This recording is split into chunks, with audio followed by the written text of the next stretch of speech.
नमस्कार। Welcome back to my channel decoding life. दोस्तों, आज हम बात करेंगे 80-20 प्रिंसिपल के बारे में। 80-20 प्रिंसिपल के बारे में तो आपने सुना ही होगा। यह आजकल बड़ा कॉमन हो गया है।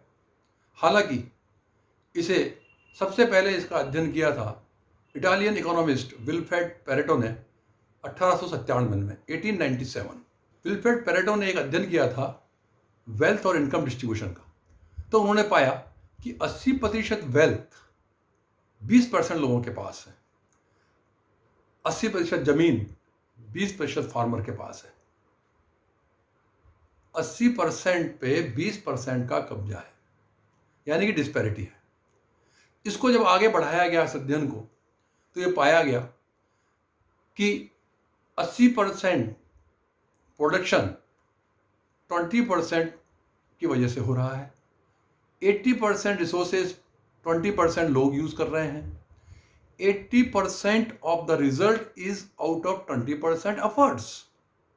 एक लायन हंटिंग रेट का एग्जांपल है। जंगल का राजा लायन सिंह जब वो हंटिंग पे जाता है तो उसकी सक्सेस रेट 20 से भी कम होती है। 17 to 19% is the success rate of a lion in hunting. बाकी के मोर देन 80% उसके वेस्टफुल एक्सपर्ट होते हैं। इसे लॉ ऑफ वेस्टेड एफर्ट्स में भी कवर किया जाता है। लेकिन यहां हम बात कर रहे हैं 80-20% प्रिंसिपल की। तो ये जो पेरेटो प्रिंसिपल के नाम से जिसे जाना जाता है, इसकी स्टडी बहुत विस्तृत हो चुकी है और बड़े इंटरेस्टिंग रिजल्ट भी आ चुके हैं। अब आप देखें कि 80% कार मार्केट में 20% ब्रांड की बिकती है। कंज्यूमर गुड में 80% सेल 20% ब्रांड्स की होती है। आप अपने वार्डरोब में जब कपड़े पहनते हैं तो 80% टाइम वही 20% कपड़े चूज करते हैं। आप 80% टाइम उन्हीं 20% लोगों से मिलना पसंद करते हैं जो आपके आसपास होते हैं। बड़ी इंटरेस्टिंग चीज है। अब आप रोड एक्सीडेंट की बात कर रहे हैं तो 80% रोड एक्सीडेंट 20% ड्राइवर्स करते हैं। सोसाइटी में 80% क्राइम 20% क्रिमिनल्स करते हैं, जो कि आदतन अपराधी कहलाते हैं। अल्कोहल ड्रिंकर्स में 80% अल्कोहल 20% ड्रिंकर्स कंज्यूम करते हैं।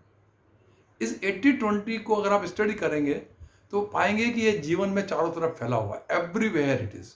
यहां तक कि जब आप कभी बाहर डिनर करने जाते हैं तो ऑब्जर्व कीजिएगा कि 80% times you order the same 20% dishes. So this 80-20 principle is very interesting principle. So मैंने ये सोचा कि 80-20 प्रिंसिपल पे वाइज मैन से कुछ बात की जाए। जब मैं वाइज मैन पास गया और वाइज मैन को मैंने कहा कि 80-20 प्रिंसिपल की बड़ी बात हो रही है और ज़्यादातर जगह मैंने ये पढ़ा है कि increase your effort to 20% to maximise your profit, revenue, profitability and output. तो क्या यह सही है? तो वाइज मैन पहले मुस्कुराए और फिर कहा कि मेरे साथ चलो। और मेरे को एक कंस्ट्रक्शन साइट पे ले गए। वहां पे कुछ मजदूर पत्थर तोड़ रहे थे। उन्होंने मुझे ऑब्जर्व करने को कहा। तो 5 मिनट जब मैंने ऑब्जर्व किया तो मैंने देखा कि कुछ पत्थर तीसरी चौथी स्ट्राइक में टूट रहे थे, कुछ पत्थर 8वीं 9वीं स्ट्राइक में टूट रहे थे, कुछ पत्थर को तोड़ने के लिए 10-12 स्ट्राइक भी लगानी पड़ रही थी। वाइज मैन ने कहा कि आपने देखा यहां पे कि पत्थर को तोड़ने में एवरेज 5 से 6 स्ट्राइक लग रही हैं। तो इसका मतलब क्या शुरू की 4-5 स्ट्राइक वेस्टफुल थी? क्या उसको सिर्फ 5वीं या 6ठी स्ट्राइक पे अपवर्ड लगाने चाहिए, बाकी के स्ट्राइक पर नहीं लगाने चाहिए? ऑब्वियसली मेरा जवाब था ना। All the strikes are equally important. क्यों? क्योंकि वह अल्टीमेटली पत्थर भले ही आपकी 6ठी स्ट्राइक में या 5वीं स्ट्राइक में टूट रहा हो, लेकिन शुरू की 4 और 5 स्ट्राइक वह बेस बना रही है, वो पत्थर को वीक कर रही है।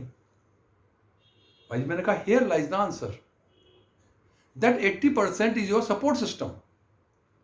आपको रिजल्ट 20% से दिख रहा है, लेकिन जो 80% है वह उस 20% को सपोर्ट कर रहा है। So you have to concentrate on whole 100% to increase your productivity and profit. Unless you focus on all 100%, you will not be in the position to achieve 100% profitability. बात मेरे गले उतर गई। लेकिन दूसरा बात जो मेरे दिमाग में थी, जो कि बार बार हर जगह पढ़ने में आ रही थी, कि इस 20% पे जोर दिया जाए, इस 20% से ही जो है हमें को हमारी प्रॉफिटेबिलिटी बढ़ा सकते हैं, हम हमारा आउटपुट बढ़ा सकते हैं। तो इसलिए पुनः मैंने जब वाइजमैन से कहा कि 20% पे, तो वाइजमैन ने कहा कि यस, यू आर राइट, हमें उस 20% पे फोकस करना चाहिए, वह भी हमारा आउटपुट बढ़ाएगा। उसके लिए हमें अपनी एक्टिविटीज की एक लिस्ट बना के प्रायोरिटाइज करनी पड़ेगी।